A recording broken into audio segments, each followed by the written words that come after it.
Last class में हमने जहां तक पढ़ लिया था उससे आगे हम कंटिन्यू करने जा रहे हैं। ठीक है, लास्ट क्लास में हमने क्या पढ़ा था बेटा? क्रॉस मल्टीप्लिकेशन, जो लास्ट टॉपिक था। उससे पहले तो हमने लीनियर इक्वेशन इनटू वेरिएबल के इक्वेशंस को सॉल्व करने का, अलग अलग टाइप के क्वेश्चंस को सॉल्व करने का तरीका, मेथड देखा था। ठीक है, कैसे सॉल्व किया गया तो वो हमने देखा। ठीक है, अब हम क्या करने जा रहे हैं? Cross multiplication. तो याद होगा लास्ट में मैंने क्रॉस मल्टीप्लिकेशन का डेरिवेशन करा के आपको छोड़ दिया था। आज मैं उस मेथड का क्वेश्चन कराने जा रहा हूं। एक क्वेश्चन आपके सामने कह रहा है, solve this system of equation 2x + 3y = 17 and 3x - 2y = 6 by the method of cross multiplication.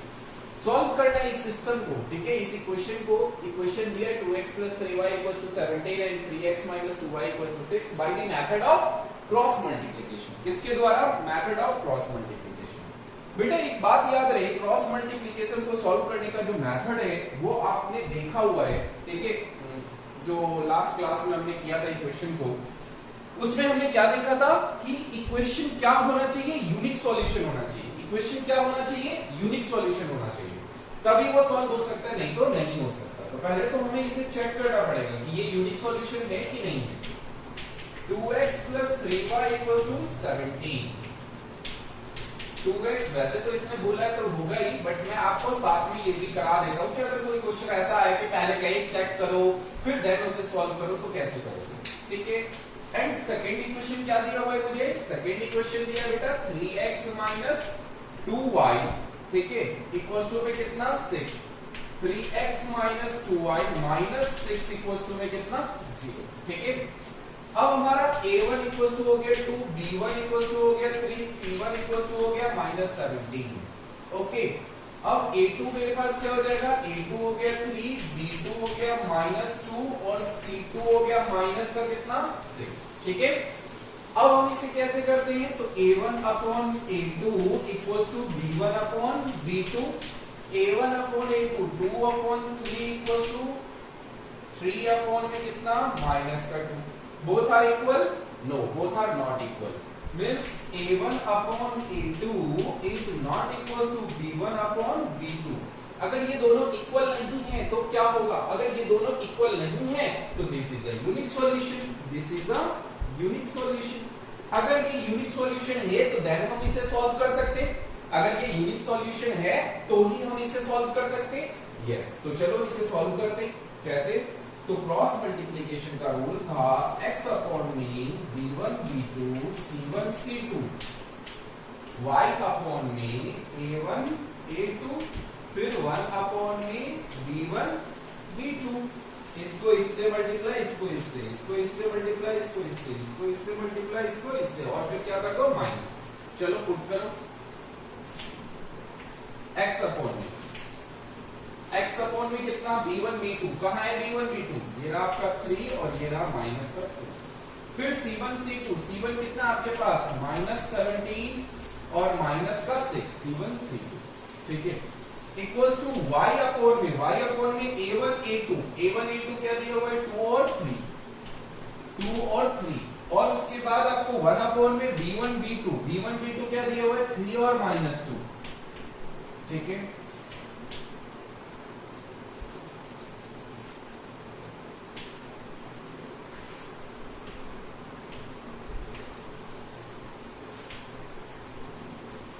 Six 3 जा 18, माइनस और माइनस तो प्लस हो जाएगा। यहाँ तो माइनस आता है ना बीच में, तो वो तो अपना आएगा ही। ये तो माइनस से माइनस कैंसिल, बट बीच में माइनस आता है इसलिए वो माइनस का अपना रहेगा। y/में 17 3 जा 51 माइनस का, ठीक है, और 6 2 जा कितना? -12, क्योंकि ये माइनस है तो प्लस और माइनस माइनस, 6 2 जा 12, लेकिन माइनस तो बीच में भी होता है ना, तो माइनस और माइनस क्या हो जाएगा? प्लस। इक्वल्स टू 1/में 2 2 जा कितना? -4 और 3 3 जा कितना? -9। x/में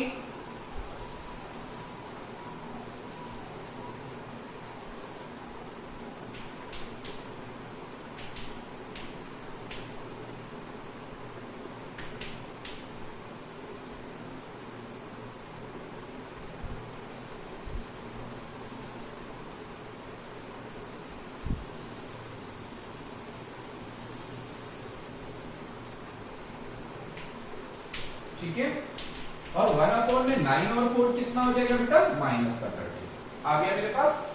अब देखो ये जो है वो भी इसके इक्वल है और ये जो है वो भी इसके इक्वल है। अगर ये दोनों तीनों इक्वल है तो मैं इसको एक बार इससे कंपेयर करा सकता हूं, इसको एक बार इससे कंपेयर करा सकता हूं।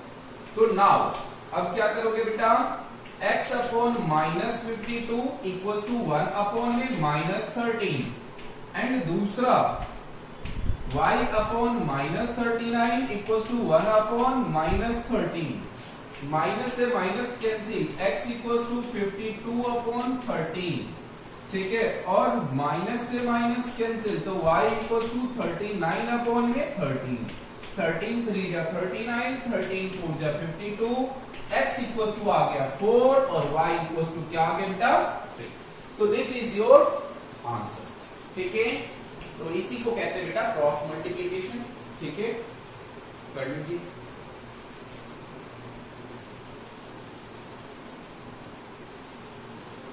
अब देखो बेटा, अगर इस टाइप का क्वेश्चन आ जाएगा तो कैसे करेंगे, find the value of k for which the following pair of linear equation has infinitely many solution. इस टाइप का इक्वेशन, ये जो इक्वेशन दिया हुआ है ये इनफाइनाइटली मेनी सॉल्यूशन है और मुझे क्या निकालना है, इसमें k की वैल्यू निकालना है। तो देखो इसे सॉल्व करने का करो क्या process, 2x minus 3y equal to 7, तो देन हम इसे क्या करेंगे, 2x minus 3y minus 7 equal to 0, ठीक है। एंड सेकेंड इक्वेशन क्या दिया हुआ है, k प्लस 1x 1 माइनस का 2ky equal to 5k minus 4, तो ये हो जाएगा k प्लस 1x 1 माइनस का 2ky माइनस का 5k माइनस 4 इक्वल टू में कितना 0, k plus 1x 1 minus 2ky और माइनस का 5k माइनस 4 इक्वल टू में कितना 0।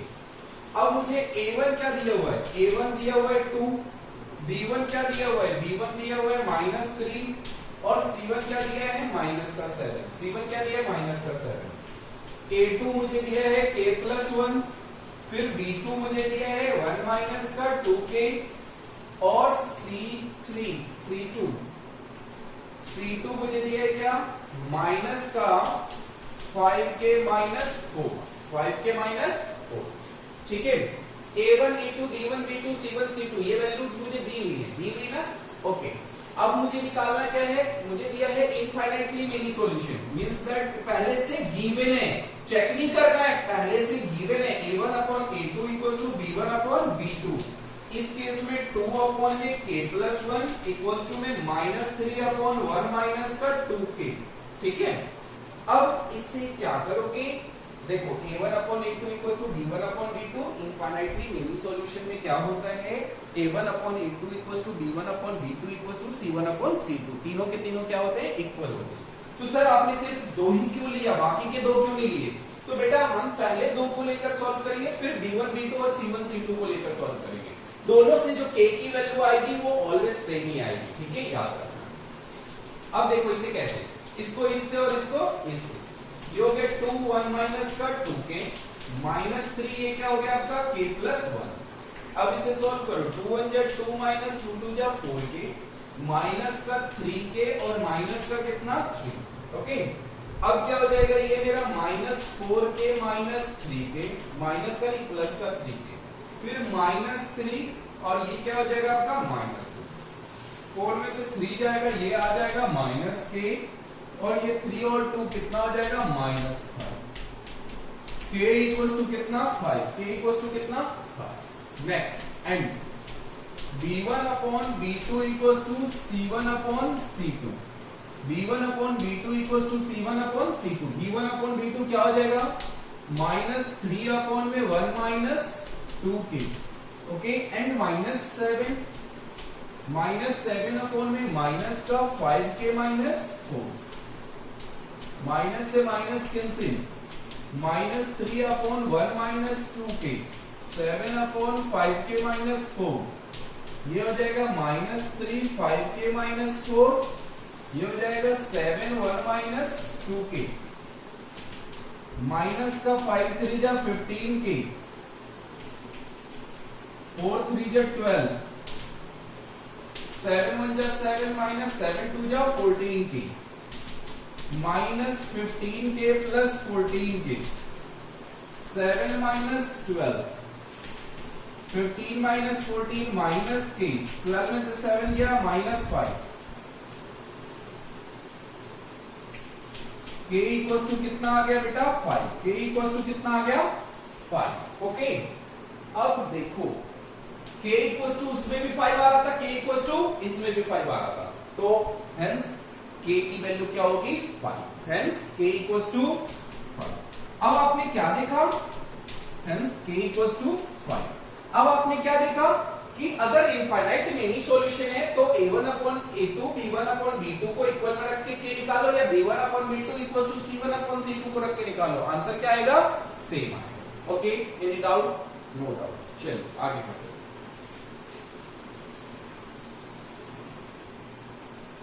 नेक्स्ट देखो बेटा, find the value of a and b for which the following pair of linear equation have infinitely many solutions। क्या दिया हुआ है मुझे, इनफाइनाइटली मेनी सॉल्यूशन है ये भी। अब इससे a और b निकालना है, क्या निकालना है बेटा, इससे a और b फाइंड आउट करना है। तो कैसे करेंगे फाइंड आउट, तो देखिए बेटा 2x plus 3y equal to कितना 7, तो इसे सॉल्व करोगे 2x plus 3y minus 7 equal to कितना 0, ठीक है। And a minus bx a plus by equal to में 3a plus b minus 2, a minus bx a plus by 3a plus b minus 2 equal to कितना a minus bx a plus by minus का 3a plus b minus 2, 3a plus b minus 2, ठीक है। Equal to में कितना 0, equal to में कितना 0, ठीक है। तो इस तरह के क्वेश्चन को कैसे करते हैं, a1 हमारा क्या दिया है बेटा, a1 दिया है कितना 2, ठीक है। b1 कितना दिया है, b1 दिया है 3, और c1 कितना दिया है, c1 दिया है -7। a2 क्या दिया है, a2 दिया है a माइनस b, b2 क्या दिया है, b2 दिया है a प्लस b, और c2 क्या दिया है, c2 दिया है माइनस का 3a प्लस b माइनस 2, ठीक है। a1 upon a2 equal to b1 upon b2, infinitely many solution. क्या बोला था क्वेश्चन में, इनफाइनाइटली मेनी सॉल्यूशन। अगर इनफाइनाइटली मेनी सॉल्यूशन है तो इस केस में हम क्या करेंगे, a1 upon a2 equal to b1 upon b2, 2 upon a minus b equals to 3 upon a plus b, ठीक है। अब आप क्या करोगे, इसे क्रॉस मल्टीप्लाई कर दो, 2a plus b equals to 3a minus b, ये हो जाएगा 2a प्लस 2b, ये हो जाएगा 3a minus 3b, 2a plus 2b, ऐसा कर लो ना, ऐसा कर लो, a वाले को इधर ले आओ, माइनस 3a माइनस 3b, और ये माइनस का 2b, ठीक है। ये कितना हो जाएगा, ये हो जाएगा माइनस a 3/2 माइनस 5b, हो गया। अब हम इसे क्या लिख सकते हैं, माइनस a, ये माइनस का इधर आएगा plus 5b equal to 0, okay. या आप ऐसे भी कर सकते हो, इसे यहां से हटा लो, इसे माइनस से माइनस कैंसिल करो, दे तो इंप्लाइज a इक्वल टू कितना आ गया आपका 5, ठीक है। इसको नाम दे दो क्या बेटा, फर्स्ट इक्वेशन। क्या नाम दे दो इसे, फर्स्ट इक्वेशन। अब आ जाओ नेक्स्ट में, सर ए और बी की वैल्यू तो नहीं आई, तो इसलिए भी कभी कभी आपको क्या होता है, वो इनफाइनाइट मेनी सॉल्यूशन इसलिए देता है कि पहले एक इक्वेशन बन जाए, फिर b1 b2 c1 c2 से दूसरा बन जाए, फिर पहले और दूसरे इक्वेशन को आपस में इक्वेट करो, सॉल्व करो, आपको आपका आंसर मिल जाएगा। तो नेक्स्ट नाउ आप कर सकते हो, कैसे करोगे, अब इसे कैसे करोगे, तो देखो a इक्वल टू में कितना 5b, a इक्वल टू में कितना 5b, तो अब इसे सॉल्व करना है आपको, अब इसे सॉल्व करना है तो कैसे करोगे? तो नाउ एंड दूसरा क्या हो जाएगा? b1 upon b2 equals to c1 upon c2। b1 upon b2 equals to c1 upon c2। b1 और b2 क्या दिया हुआ है मुझे? 3 अपॉन में कितना? 3 अपॉन में a प्लस b, 3 अपॉन में a प्लस b। और C1 C2 कितना दिया है? माइनस का 7 upon minus 3a plus b minus 2। ठीक है, माइनस से माइनस कैंसिल, इसको इससे मल्टीप्लाई कर दो 3a प्लस b माइनस 2 और इसको इससे मल्टीप्लाई कर दो 7a प्लस b। ये कितना हो जाएगा? 3 3 जा 9a, ये हो जाएगा प्लस का 3b, ये हो गया 9a प्लस 3b माइनस का 3 2 जा 6, ये हो जाएगा 7a प्लस 7b। ठीक है, अब क्या हो जाएगा? 9a, a वाले को क्या करेंगे बेटा? a वाले को एक जगह, b वाले को एक जगह, 9a माइनस 7a। ठीक है, फिर उसके बाद 3b माइनस का 7b। ओके, और ये माइनस का 6 है उसे उधर भेज दो, प्लस का 6 हो जाएगा। 9 में से 7 गया 2a, 7 में से 3 गया कितना? माइनस का 4b, और 7 में से 3 गया 4b इक्वल्स टू 6। 2 कॉमन लेके हटा दो, a minus 2b, a minus 2b equals to 3। a 2 common ले लिया तो a minus 2b equals to 3। अब a की वैल्यू तो था ना मेरे पास, कितना था a की वैल्यू बेटा? वो पुट कर दो इसमें। ये हो गया second equation. Putting the value of a in equation second, we have, ठीक है।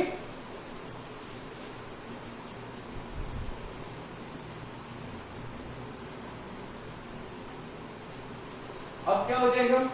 अब हो जाएगा आपका a minus 2b equals to 3। ठीक है, a की वैल्यू कितनी दे रखी है मुझे? 5b minus 2b equals to 3। 5 में से 2 गया कितना? 3b equals to 3, b equals to कितना हो गया? हेंस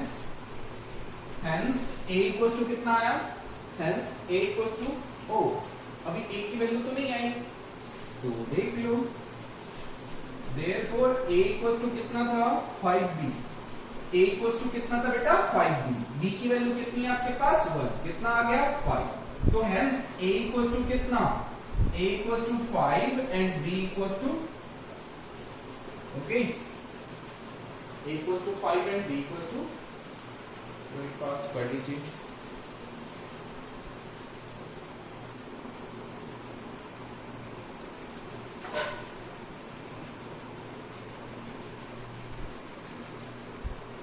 देखिए बेटा, होमोजेनियस सिस्टम ऑफ इक्वेशन एक और आता है, ये आपके बुक में नहीं है बट आपको इसके बारे में नॉलेज होना चाहिए, ठीक है, जो कि इंपॉर्टेंट है।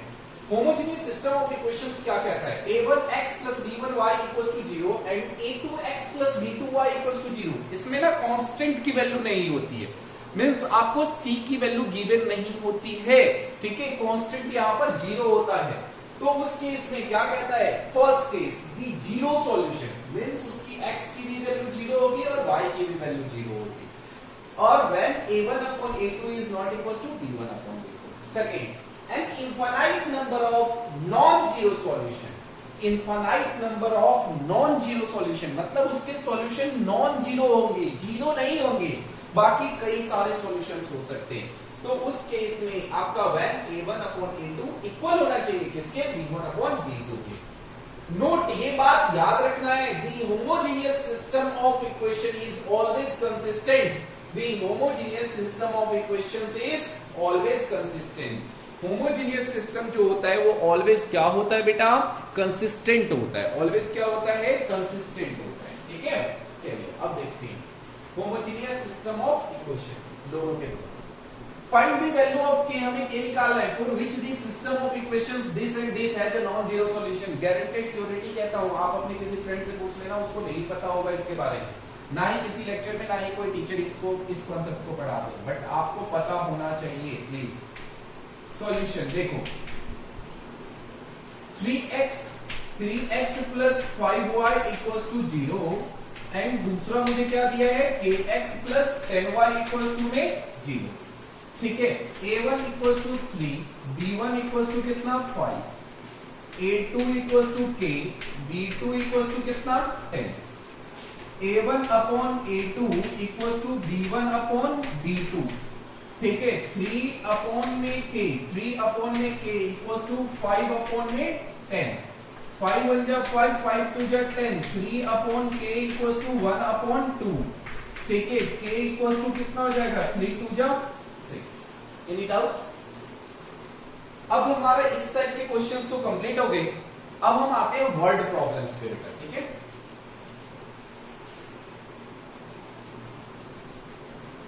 अब देखिए बेटा वर्ड्स प्रॉब्लम में बहुत सारे कॉन्सेप्ट आएंगे। ठीक है, उसमें से पहला हम जो करने जा रहे हैं वो मनी मैटर्स करने जा रहे हैं कि मनी पर बेस्ड क्वेश्चंस अगर पूछा जाए तो उसको आप कैसे सॉल्व करेंगे। ठीक है, हर कॉन्सेप्ट का मैं आपको 2 3 4 क्वेश्चन कराऊंगा। 2 and more questions. Okay, now listen guys. Money matters. 8 chairs and 5 tables for a classroom cost rupees 10500 is the 10,500. While 5 chairs and 3 tables cost 6,450 rupees. Find the cost of each chair. Each means one chair की बात कर रहा है। किसकी? एक chair की cost की बात कर रहा है हमसे। And that of each table, और एक टेबल की कॉस्ट की बात कर रहा है हमें। कह रहा है बताओ each chair and each table की कॉस्ट क्या होगी। एक चेयर और एक टेबल की कॉस्ट क्या होगी। ओके, कोई दिक्कत नहीं, हम निकाल सकते हैं इसको इजिली। एक चेयर और एक टेबल की बात करता है। 8 चेयर्स 5 टेबल्स दोनों मिलाकर टोटल कितने में खरीदा, 1050। देखो सिर्फ 8 चेयर 10,500 का होता तब तो आप इजिली निकाल लेते, तब तो आसानी से निकाल लेते ना, तब तो कोई दिक्कत नहीं होती, तब तो सीधा 8 से डिवाइड कर देते, एक चेयर की कॉस्ट पता चल जाती। बट इस सिचुएशन में क्या है, इसमें ना 2 को कंबाइंड फॉर्म में दिया हुआ है। ऐसे को सॉल्व करने के लिए हम लीनियर इक्वेशन इन 2 वेरिएबल की हेल्प लेते हैं। लीनियर इक्वेशन इन 2 वेरिएबल, ठीक है, लीनियर इक्वेशन इन 2 वेरिएबल की हेल्प से हम इसको इजीली फाइंड आउट कर सकते हैं। तो जरा कोशिश करें, ट्राई करें, देखें। 8 chairs and 5 tables for a classroom cost rupees कितना, 10,500। अब हमें each chair और each table की तो कॉस्ट ही नहीं पता है, तो कॉस्ट नहीं पता है तो हम उसे क्या करते हैं, कुछ भी हो सकता है, वेरिएबल कुछ भी हो सकता है। ठीक है, तो लेट कर लेते हैं, let the cost of each chair, let the cost of each chair be rupees X and the cost of each table be rupees Y, each table be rupees Y। ठीक है, each chair की cost कितनी है, एक chair की cost कितनी है, एक चेयर की कॉस्ट X रुपीज है, और एक टेबल की कॉस्ट कितनी है, एक टेबल की कॉस्ट Y रुपीज है। तो हम इसे कैसे सॉल्व करें, तो इसे सॉल्व करने के लिए हम क्या करेंगे, अब हमने लेट तो कर लिया, तो केस फर्स्ट, क्योंकि 2 केस है ना, 2 केस है ना इसमें। देखो एक केस तो 8 चेयर और 5 टेबल की है, और दूसरा केस आपके पास 5 चेयर एंड 3 टेबल्स। अब 8 चेयर, एक चेयर की कॉस्ट X है, तो 8 चेयर की कॉस्ट कितनी हो, cost of 8 chair, cost of 8 chair कितना हो जाएगा बेटा, 8x। सर 8 चेयर की कॉस्ट X है, तो 8 चेयर की कॉस्ट 8x हो जाएगी। 5 टेबल्स, कॉस्ट ऑफ 5 टेबल्स, तो 5 टेबल्स की कॉस्ट कितनी होगी, 5y, कितनी हो जाएगी, 5y।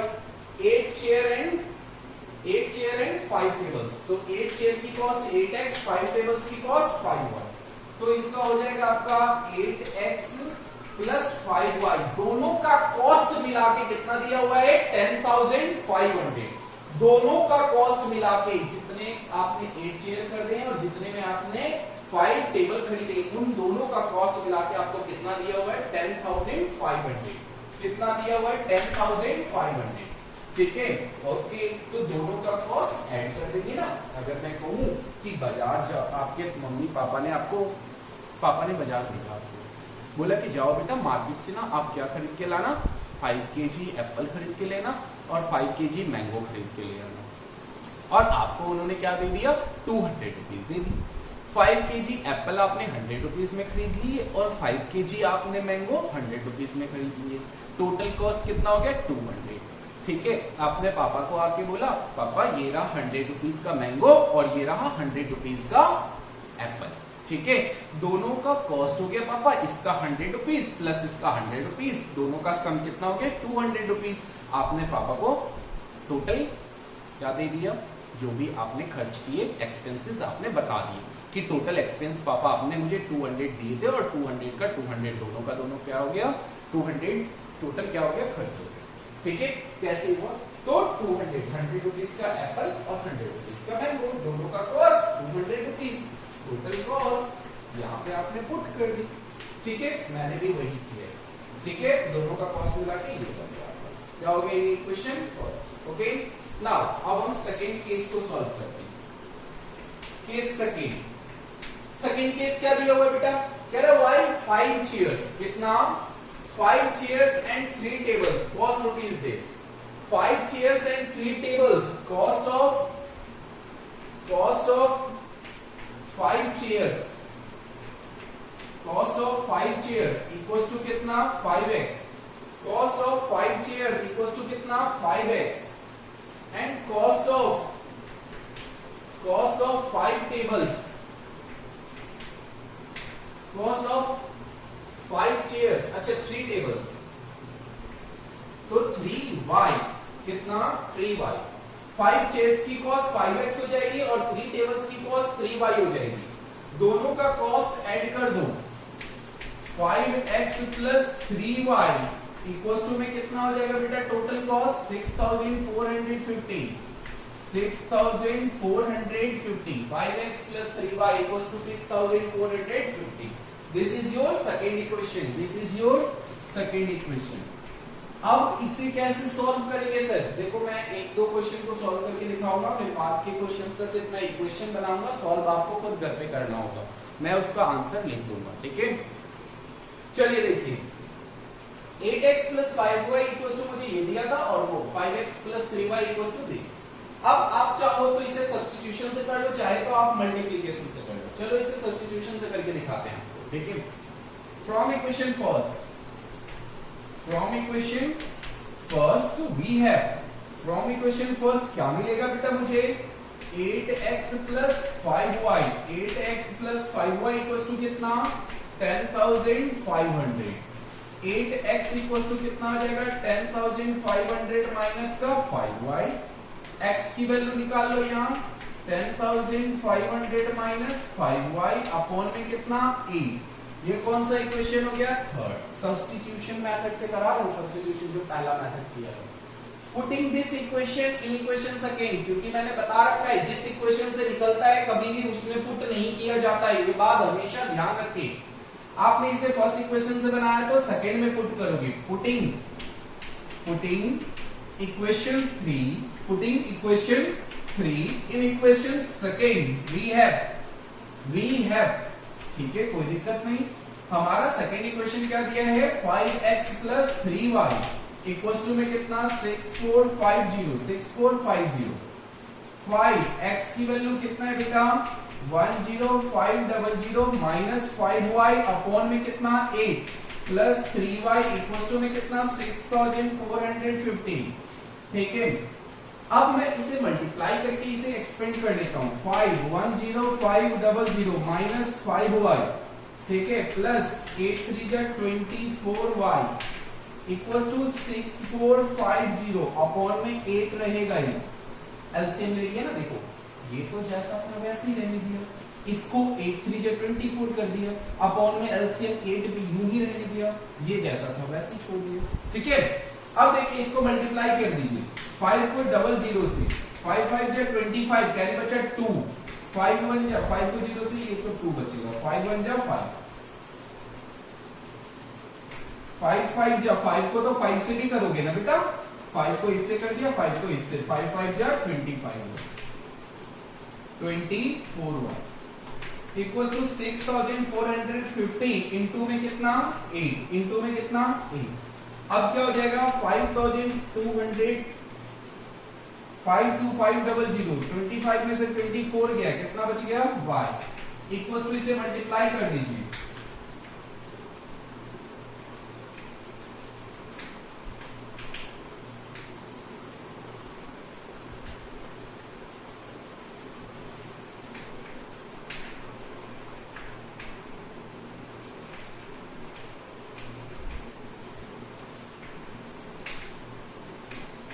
Zero zero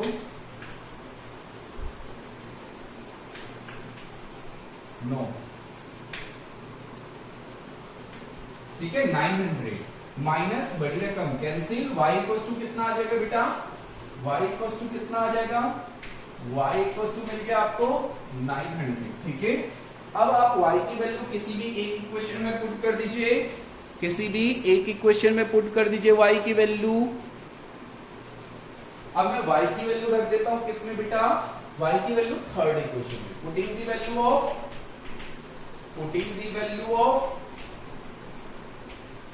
y in equation third we have x equals to कितना है मेरे पास 10500 माइनस 5y अपॉन में कितना 8, 10500 माइनस का 5y की वैल्यू कितनी 900 अपॉन में कितना 8, 10500 9 5 जा 45, ठीक है अपॉन में 8 00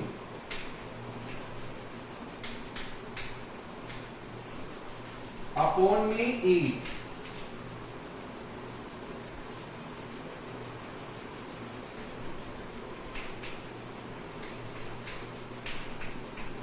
750 आ गया। अब देखो x और y की वैल्यू तो मिल गई मुझे, x आपने किसको लेट किया था बेटा, each chair, hence cost of each chair is, each chair की कॉस्ट कितनी हो जाएगी 750 rupees, 750 rupees and cost of each table, एक टेबल की कॉस्ट कितनी हो जाएगी, टेबल को आपने क्या लेट किया था y, उसकी कॉस्ट को आपने y लेट किया था, तो y की वैल्यू कितनी आई है 900। This is your answer. तो वर्ड प्रॉब्लम्स के क्वेश्चन को हमेशा ध्यान रखिएगा, ये जो 2 वेरिएबल इक्वेशन है इसमें हमेशा 2 वेरिएबल लेट करते हैं, ठीक है। 2 की कॉस्ट आपको मिलेगा, एक की कॉस्ट को x मानोगे, दूसरे की कॉस्ट को y मानोगे। सर क्या सिर्फ 2 वेरिएबल से हो सकता है, देखो जब आप क्वाड्रेटिक इक्वेशन पढ़ोगे तब हम क्वाड्रेटिक में बात करेंगे, अभी हम नहीं पढ़ रहे तो मिक्स नहीं करना, हमको भसर नहीं मचानी है, ठीक है। तो दोनों अलग अलग है, तो अभी जब वो चैप्टर पढ़ेंगे तब हम वो करेंगे। कुछ बच्चों ने पढ़ लिया होगा तो उसके माइंड में आ रहा होगा कि सर नहीं हम इसको वैसे भी कर सकते हैं, बट तब पढ़ेंगे, अभी सिर्फ एक जो चैप्टर पढ़ रहे हैं हमें वही पता है, बाकी के बारे में हम नहीं जानते। तो फिर हमने क्या किया, तो 2 वेरिएबल लेट कर लिया, दोनों के कॉस्ट, ऐसे ही दोनों की स्पीड हो सकती है, ऐसे ही डिस्टेंस हो सकता है, ऐसे आपको बहुत तरह के क्वेश्चंस मिलेंगे बेटा, ठीक है। स्पीड टाइम से रिलेटेड आपको क्वेश्चन मिलता है, कॉस्ट से रिलेटेड आपको क्वेश्चन मिलता है, ठीक है, जो भी मनी प्रॉब्लम आपने देख लिया।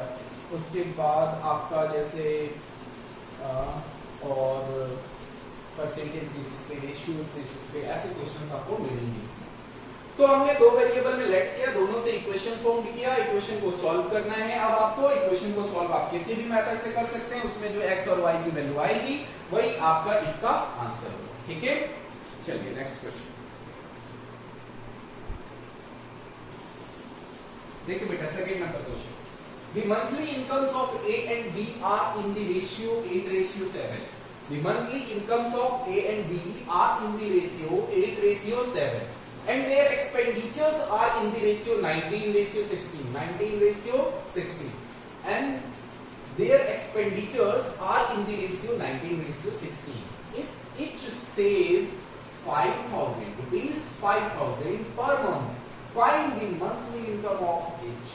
दोनों की मुझे क्या करनी है, मंथली इनकम निकालनी है। ओके, मंथली इनकम निकालनी है बेटा। Income, income, you are know about income. Yes, हमारे पापा जो मंथली घर में कमा के पैसा लाते हैं वही तो इनकम होती है, ठीक है। बट उस इनकम में दो चीजें होती है बेटा। एक तो पापा ने क्या किया होगा, आपके नाम से LIC खोल रखी होगी, या कहीं पे म्यूचुअल फंड डाल रहे होंगे, कहीं इन्वेस्ट कर रहे होंगे, ठीक है, या अपने बैंक में सेविंग अकाउंट खुलवाए होंगे, वो तो होगा ही, उसमें स्टोर करते होंगे, ठीक है, जमा करते होंगे। तो दो देखो, एक तो आपके घर का एक्सपेंसेस भी पापा करते हैं और कुछ पैसे वो सेविंग भी करते हैं।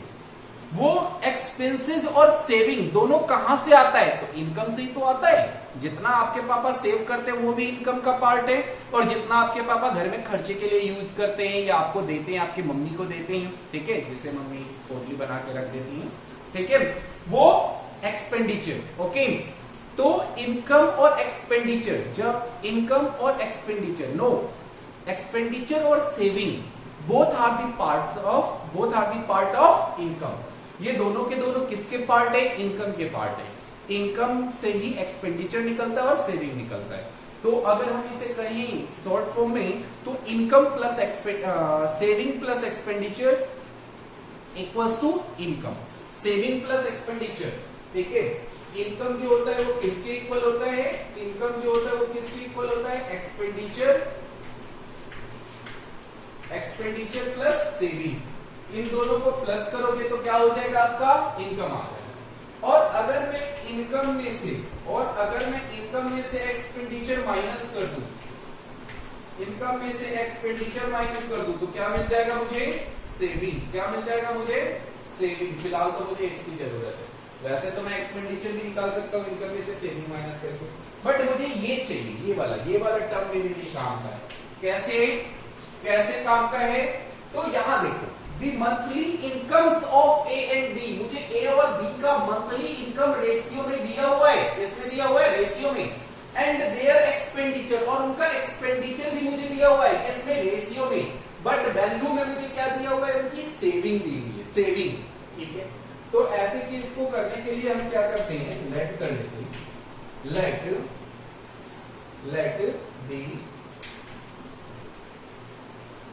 let the monthly income be, let the monthly income of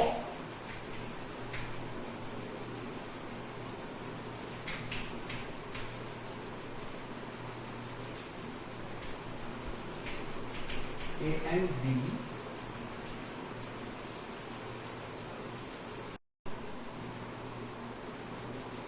देखो, let the monthly income of A and B rupees 8x and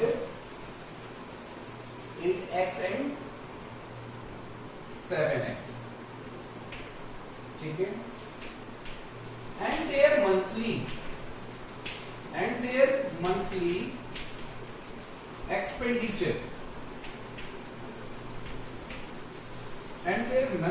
expenditure be rupees 19y and 16y, 19y and 16y, ठीक है। तो case